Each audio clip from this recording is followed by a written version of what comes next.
ആഭ്യന്തരമന്ത്രി രമേശ് ചെന്നിത്തലയെ വീട്ടിലെത്തി കണ്ട മുൻ ദേവസ്വം മന്ത്രി കടകംപള്ളി സുരേന്ദ്രൻ ഇന്ന് രാവിലെ 7 മണിയോടുകൂടിയാണ് സ്കൂട്ടറിൽ കടകംപള്ളി രമേശ് ചെന്നിത്തലയെ കാണാൻ വേണ്ടി എത്തിയത്. ദൃശ്യങ്ങൾ.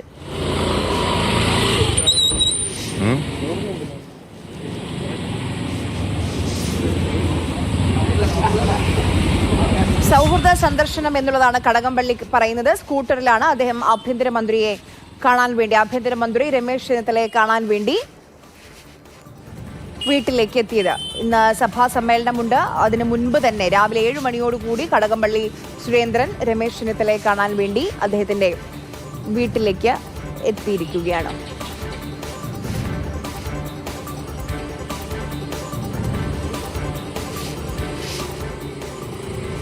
AK സ്റ്റെഫൻ വിവരങ്ങളുമായി നമുക്കൊപ്പം ചേരുന്നുണ്ട്. ഹെൽമറ്റ് ഇല്ലാതെയാണ് കടകംപള്ളി സുരേന്ദ്രൻ വണ്ടി ഓടിക്കുന്നത്. സ്റ്റെഫൻ പറയും.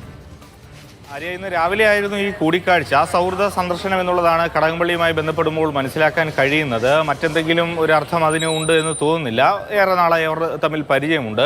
ഇന്ന് ഡ്രൈവർ ഇല്ലാത്തതിനാൽ പെട്ടെന്ന് ആ സുഹൃത്ത്, അദ്ദേഹത്തിനൊപ്പം യാത്ര ചെയ്ത ആ സുഹൃത്തിൻ്റെ എന്തോ ആവശ്യവുമായി ബന്ധപ്പെട്ട ആഭ്യന്തരമന്ത്രിയെ കാണണമായിരുന്നു. അങ്ങനെ ആ സുഹൃത്ത് കടകംപള്ളി സുരേന്ദ്രനെ വന്ന് കണ്ടു. അങ്ങനെ അദ്ദേഹത്തിന് ഒപ്പം പെട്ടെന്ന് രമേശ് ചെന്നിത്തലയുടെ വീട്ടിലേക്ക് പോവുകയായിരുന്നു എന്നുള്ളതാണ് മനസ്സിലാക്കാൻ കഴിയുന്നത്. രാവിലെ ആയിരുന്നു, 7:30 മണിക്കായിരുന്നു ഈ കൂടിക്കാഴ്ച ഉണ്ടായിരുന്നത്. ഏതായാലും ഹെൽമറ്റ് ധരിക്കാതെ പോകുന്ന ദൃശ്യങ്ങൾ വളരെ വ്യക്തമായിട്ട് തന്നെ കാണാം. ഏതായാലും കടകംപള്ളി സുരേന്ദ്രൻ അതിന് എന്ത് വിശദീകരണം ഇനി നൽകുമെന്നത് അറിയില്ല. ഏതായാലും സാധാരണ അദ്ദേഹത്തിൻ്റെ ഒരു കാറിലാണ് അദ്ദേഹത്തിൻ്റെ കരിക്കകത്തുള്ള വീട്ടിൽ നിന്നും വരാറ്. ഈ വാഹനം ഒരുപക്ഷെ മനസ്സിലാക്കുന്നതനുസരിച്ച് ആ സുഹൃത്തിൻ്റെതാണോ എന്നുള്ളതും അറിയേണ്ടതുണ്ട്.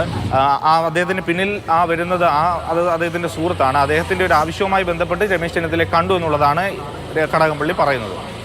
ശരി, ആഭ്യന്തരമന്ത്രിയെ കണ്ട് ഒരു സൗഹൃദ സന്ദർശനം, കൂടെയുള്ള സുഹൃത്തിന്റെ ഒരു ആവശ്യം ആഭ്യന്തരമന്ത്രിയുടെ മുന്നിലേക്ക് വെക്കാൻ വേണ്ടിയാണ് അദ്ദേഹം എത്തിയത്.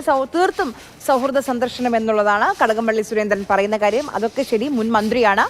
അപ്പോൾ മുൻ മന്ത്രിയാണ്, ജനപ്രതിനിധിയാണ്. അദ്ദേഹം തന്നെ ഇങ്ങനെ പരസ്യമായി നിയമമൊക്കെ ലംഘിക്കുന്നത് അതെന്തു മാതൃകയാണ്? അദ്ദേഹത്തെ കാണുന്ന അദ്ദേഹത്തിന്റെ പാർട്ടിയിൽ വിശ്വസിക്കുന്ന ആളുകൾക്കൊക്കെ നൽകുക എന്നുള്ളത് കൂടി ആലോചിക്കേണ്ട കാര്യമാണ്. വളരെ കൂസലില്ലാതെ, ഹെൽമറ്റ് ഒന്നും ഇല്ലാതെയാണ് ആ ഇരുചക്ര വാഹനം, ആ സ്കൂട്ടർ കടകംപള്ളി സുരേന്ദ്രൻ ഓടിക്കുന്നത്.